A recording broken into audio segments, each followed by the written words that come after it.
Okay, welcome everyone tonight.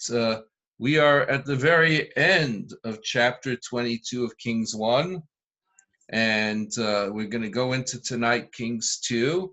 As I've mentioned so many times, that the book of Kings is really just one book in our tradition. It's been divided into two books by Catholic tradition. But we accepted their convention and their chapter and verse system because of out of referencing convenience. I would like to mention that that the life of Elijah the prophet, Eliyahu Hanavi, will continue into Kings 2, and we're going to see that very shortly. Okay, so let us start Kings 1, chapter 22, verse 49. Yehoshaphat asa onios tarshish laleches efrosa Ophira lezahav leholachki nishbiru onios be'etzion gover. So Yehoshaphat had made a plan together with Ahaziah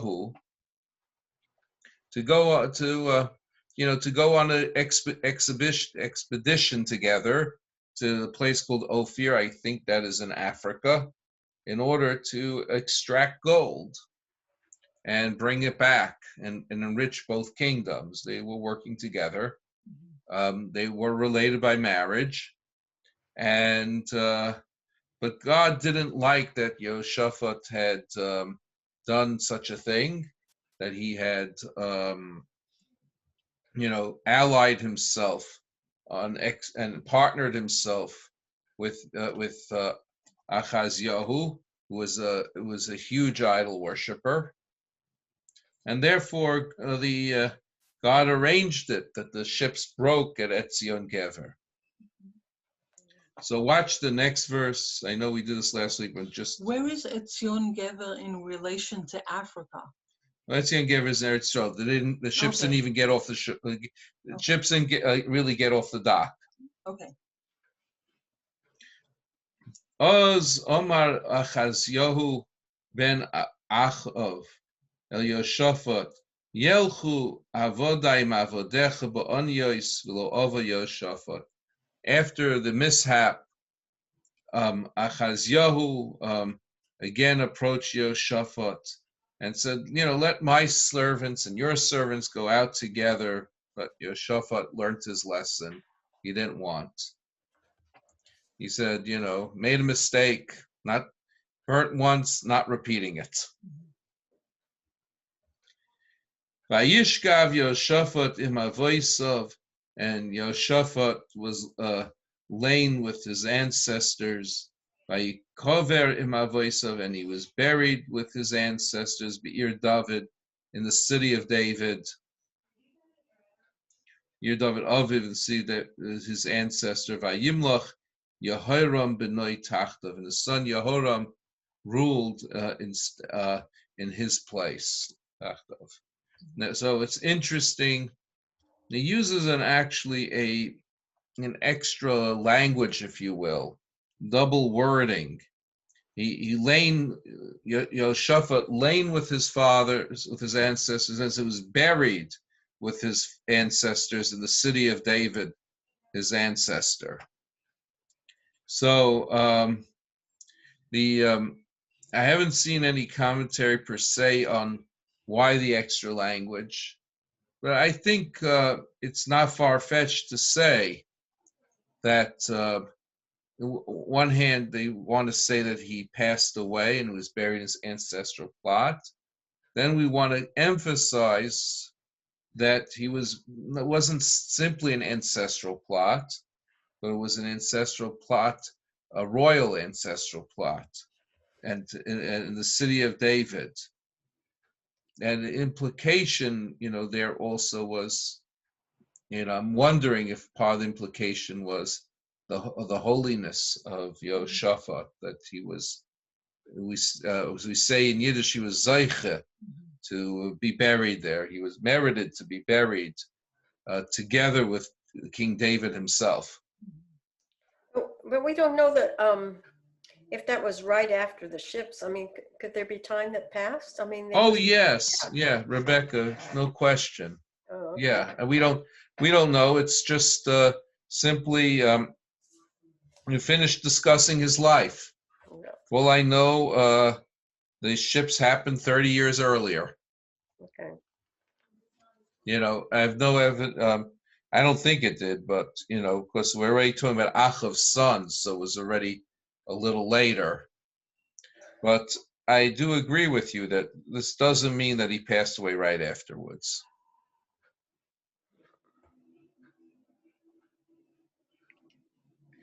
Ahaziah ben Achav Molach al Yisrael b'Shoimroim. Ahaziah, the son of Achav, ruled the kingdom of Israel from whose capital was in Samaria. B'Shnash Shiva Esrei Yoshaphat Melech Yehuda, in the 17th year that Yoshaphat of Yoshaphat's reign in Yehuda and Judah, Vayimlach al Yisrael Shnasayim, and he was king only for 2 years. In contrast to Yoshaphat, Vayas Hara be'enei Hashem, he did what was evil in God's eyes.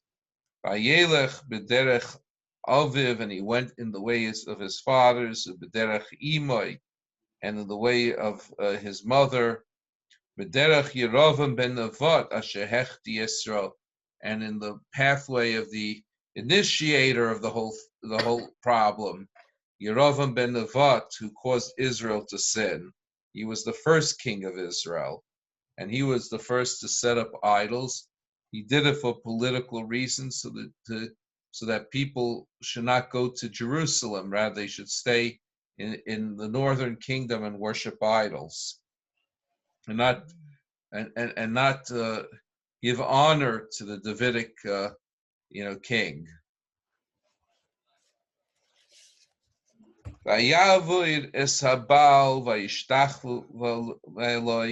And he served the Baal and prostrate himself to it. Vayiches is Hashem Elokei Yisrael kechol asher asa aviv, and he angered the God, the Lord of Israel, as his father has done. He didn't learn any lessons. He did what he behaved as his father had. Okay. I'm wondering why it's not. Okay. Do we know why they broke it here? Okay, and this concludes the first book. And do we know why they just broke it here, or the first book, or I don't know. Okay. I really don't know, and I'm trying to now get to my trying to on my phone to search for the next book. Give me a second.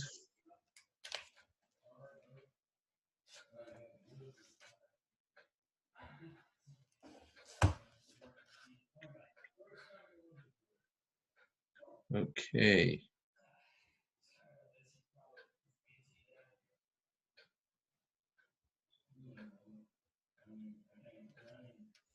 I think we're going to have it in a moment. Okay. And here comes an interesting story. Okay. So now we are in Kings 2, chapter 1, verse 1.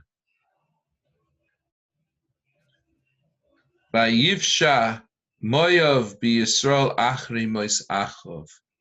And Moab rebelled against Israel after Achav had passed on.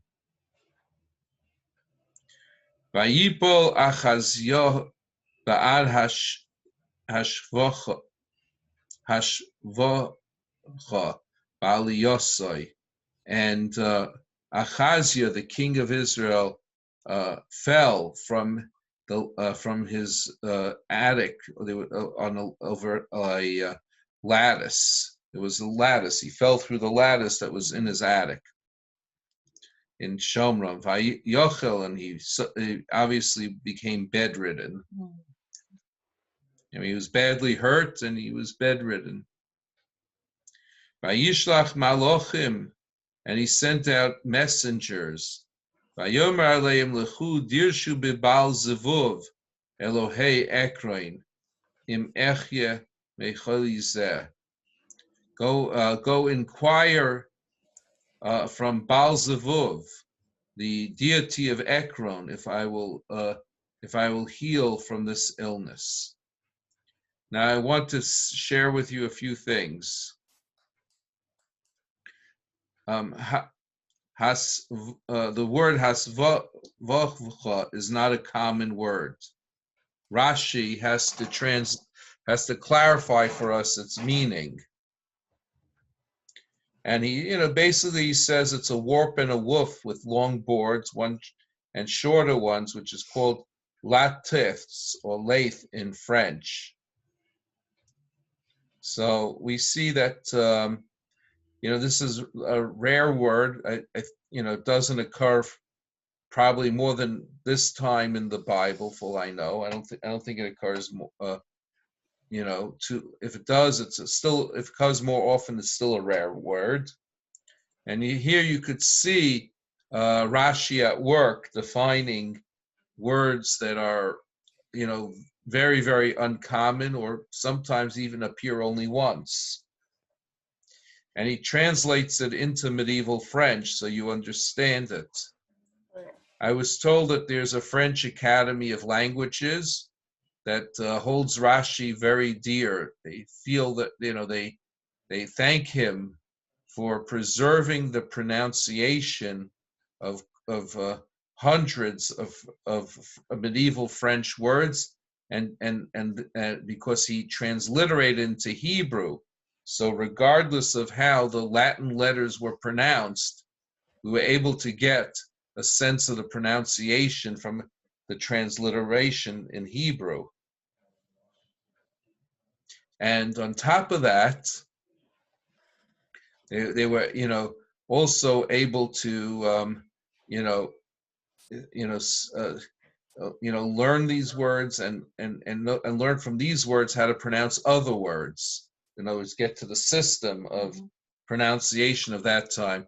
And as my linguist brother tells me, he tells me that the difference between French then and French now was that French then you pronounced every letter. I'd like to show you another interesting thing about this verse. Baal Zevuv means Lord of the Flies. Yeah. That's where the book Lord of the Flies gets its name from. No. A famous piece of literature that talks about boys who are stranded on the island, and they actually it ends up into a dystopian situation.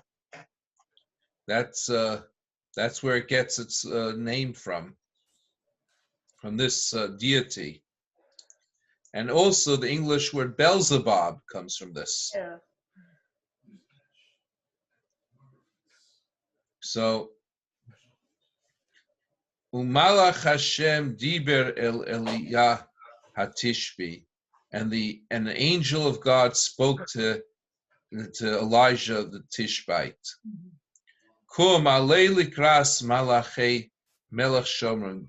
Get up and move toward the messengers of the king of Shomron.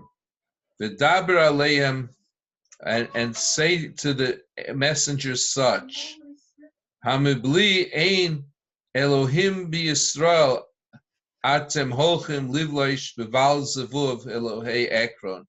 Is it because there is no God in Israel that you go inquire of Baal Zevuv, the deity of Ekron? V'lochein koyomar Hashem, and therefore so saith God, Hamita asher Alisa Sham, Lo Sered Mimena. The bed that you have ascended, you will not descend from. He met Mois Tamus, because you will certainly die.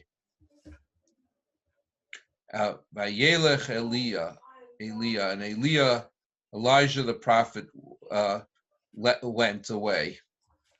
Now, I'd like to point out some interesting things. First thing is here you see the usage of both right side by side, the usage of both terms for malach, both translations for malach. Here you see malach meaning a human messenger, right? The king's messengers are called malachim, and you see an angelic messenger speaking in God's name to Eliyahu. You see that over here as well, called malach. Wait, which verse they got there? That's verses 2 and 3. Oh, okay. So you see both usages side by side. Because really all malach means is a messenger. An angel is a messenger. In fact, I wonder if angel is related to the word agent.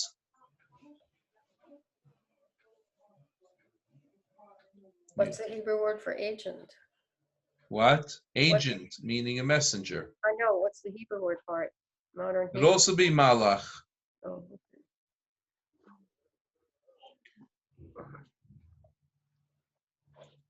Okay, so let us continue. And I wanted to share with you another grammatical matter. And notice that Elijah the prophet here is called Eliah. Eliah, not Eliyahu, but Eliah. yeah, right. And it happens to be that he was alternatively called Eliyahu and Eliah. In fact, at the end of the book of Malachi, it says, I will send before you Elijah the prophet before the great day of God. And there it says right at the end, like the last one of the last few verses, and there it's Eliah as well. So it just get used to it that Eliyahu Hanavi is sometimes called Eliah.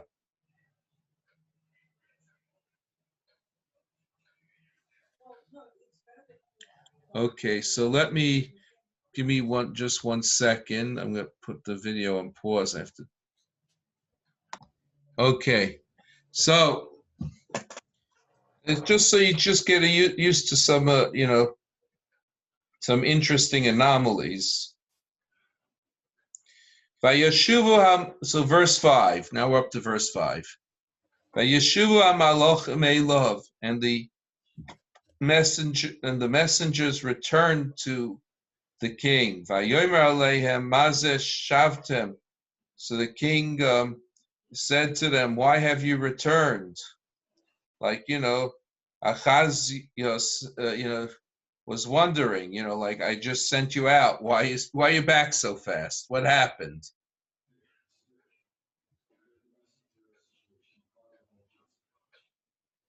Vayomru Elov, and the messengers said to Ahaziah, Ish, Olo likraseinu, a man ascended towards us. Vayomer Eleinu, and he said to us, L'chu shuvu el hamelech, go and return to the king, ki sholach eschem, because he had sent you. V'dibartam elov koyomar Hashem, and tell him, so saith God. Habli ein Elohim b'Yisrael, ata shaleach lidrosh beval zavuv Elohei ekroin. Is there no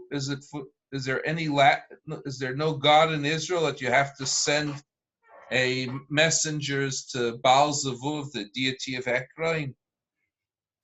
Lachein amita asher lisa sham. Therefore, the bed that you have ascended, lo sered mimena, You will not descend from. Ki mois tamus, for you will surely die. So Ahaziah asks, Vayidaber Aleim, and he asks his servant, Ma mishpat ha'ish asher olo likraschem. What is the manner of the person whom has come toward you? Vayomer Aleichem es hadvarim ha'ela, and he had said to you these words. So what's the style of this person who's risen to you and uttered these words? Vayomer elav ha'ish bal seyor ve'ezor or ozor b'mosnov. He is a hairy man, and he has a leather belt girded around his loins.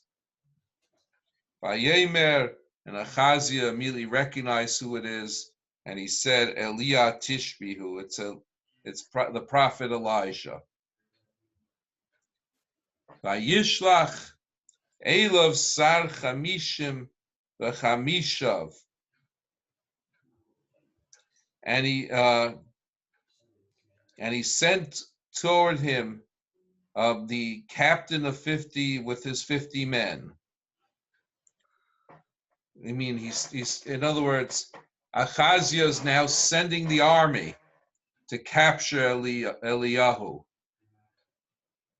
So let's watch how this turns out.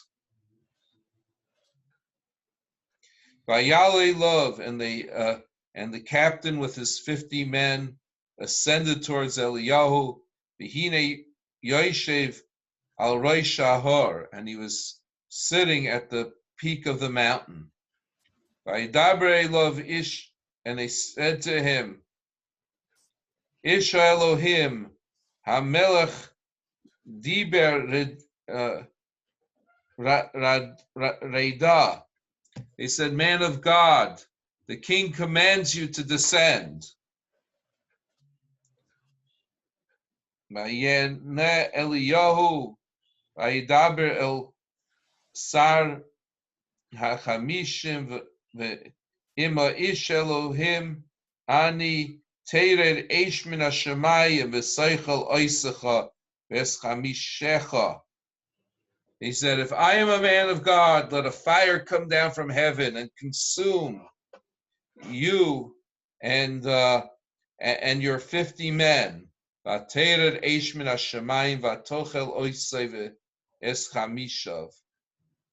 a fire came down from heaven and consumed him and his 50 men.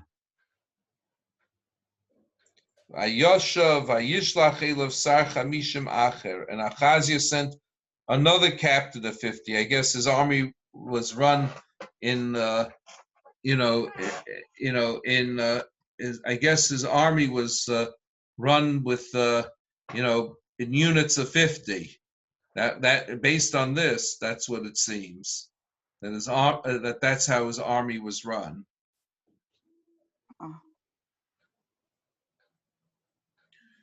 So,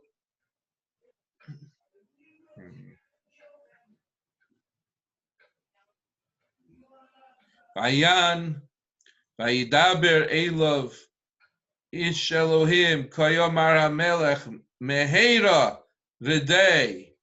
The captain of 50 yelled up the mountain peak to Eliyahu Hanavi, the king commands you to hurry down. Vayan Eliyahu Vayidaber Aleihem, and Eliyahu responded and said to them, Im Ish Elohim Ani, if I am truly a man of God. Tered Eish Min HaShemayim V'Seichel Oisecha, a fire shall descend from heaven and consume you, V'Eschamishecha, and all your 50 men.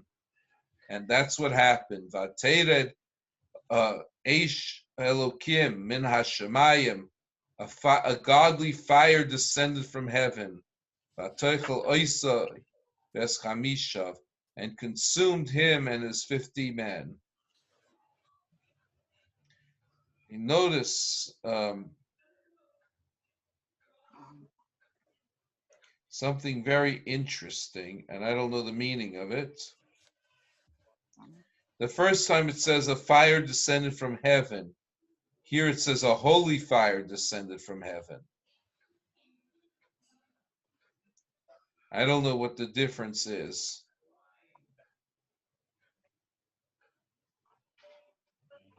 Okay. Now Yoshev, verse 13. Again, Kings 2, chapter 1, verse 13. Vayoshev, vayishlach sar chamishim shlishim v'chamishav. And Ahaziah sent a third captain of 50 and his 50 men. Vayal vayova sar hachamisha shlishi. Oh, they're going to try this a third time. Tried to bring down Eliyahu from the mountain peak a third time. And the and the captain of 50 ascended the mountain Vayichra al Birkov, and this is something different. He kneeled.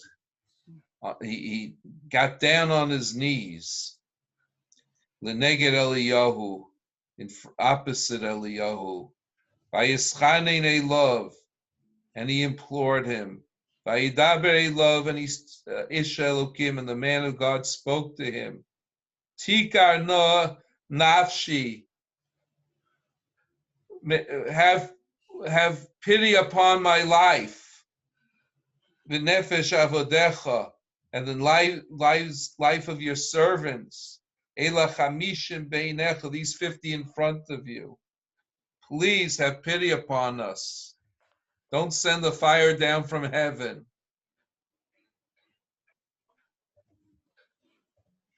And the captain continues.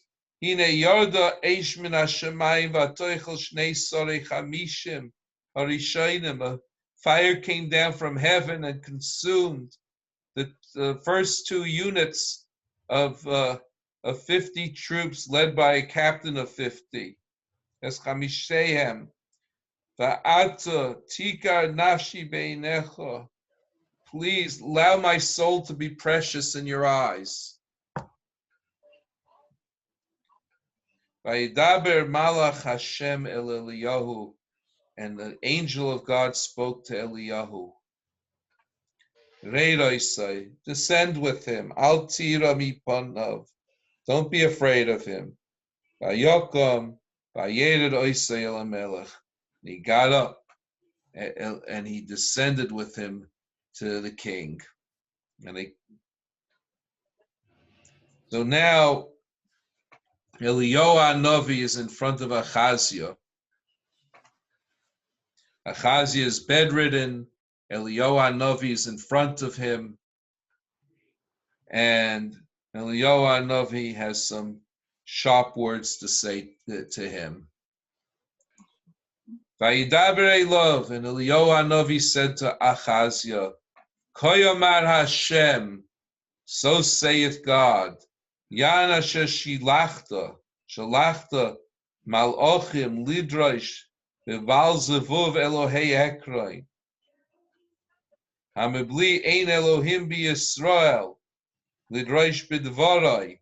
Since you sent messengers to inquire after the deity Baal Zevuv, of the deity of Ekron, as if there was no God in Israel to seek his word.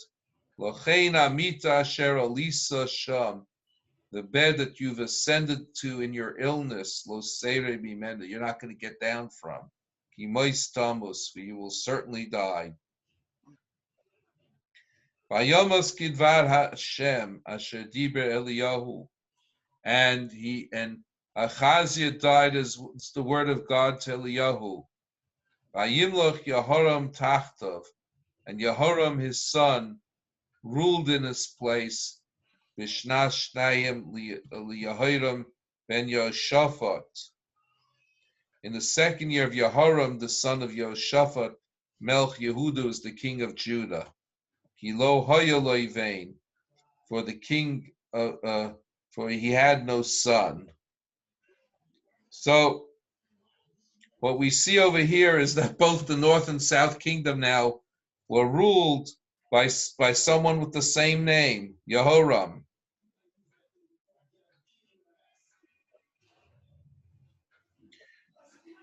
So now exactly who Yehoram, the king of Israel, is, I don't know. But it's apparent from the verse that he wasn't the son of Ahaziah. Because it says, for he had no son. V'yeser divrei Ahaziyahu, and the rest of the deeds of Ahaziyahu, asher osa, that he had done, halo hema kesuvim al sefer divrei yomim l'malchei Yisrael.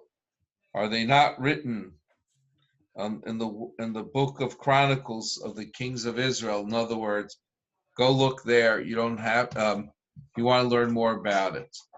I wanted to share something I felt that's important to know. You know, we're reading a lot of stories that are painful, to say the least. They are painful. You know, they're stories of sin and consequence. That's largely what these stories are. There are some deviations from that pattern, but basically, a large portion of the pattern is sin and consequence. So I wanted to share with you that the book of Chronicles tells many of the same stories, but from the opposite perspective, from a more positive perspective. Now, the book of Chronicles is a hard book to learn. You have to know certain rules in order to learn it right, and that's why I didn't introduce it into this class. But it tells some of the same stories, but in a more uplifting way. I remember Rabbi Tuvia Singer on one of his recordings explains why that is. The books of Tanakh, books of Judges, Samuel, the books of Joshua, Judges, Samuel, Kings, Yoshua, Shoftim, Shmuel, and Melachim, these books were written earlier on, and they were meant to admonish the people, to remind them that sin has consequence. However, the book of Chronicles was written by Ezra HaSefer, Ezra the scribe. He was the one who brought back the Babylonian exiles. He brought back lots of Jews from Babylon and from Persia to rebuild the second temple, to build the second temple, rebuild the temple as the second temple. And he met a group of Jews who were still living in the land of Israel, and they were mostly broken and sad. And, people needed more hope. So as a result, he focused more on the positive side of the story, of these stories, as opposed to what we're focusing on now. But, I think this is the more official chronicle, what we're reading. And the reason I say it's the more official chronicle is it's the more straightforward story. It doesn't come with rules you have to learn about as much in order to understand it. So anyways, I think it's time for me to, we finish this chapter. I have a question. You have a question? Yeah, so how do they pick the king if he doesn't have a son? They don't tell you how they decide who's. Yeah, I don't see how they did that. I don't either see it. Oh, it says he was his brother. Oh, okay.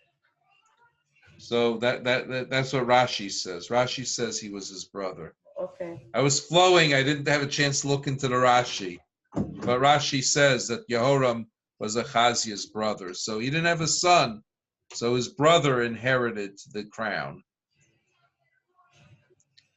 But it's interesting that both the North and South Kingdom, for the first time in their history, were ruled by people with the same name, Yehoram. Yeah. So, anyways, I want to wish everyone a good night. Thank you for joining, and God willing, next week we'll do chapter 2. Great. Thank you. You're welcome. Thank you, Madam. Okay, have a good night, everyone. Night. Shabbat Tov. Laila Tov.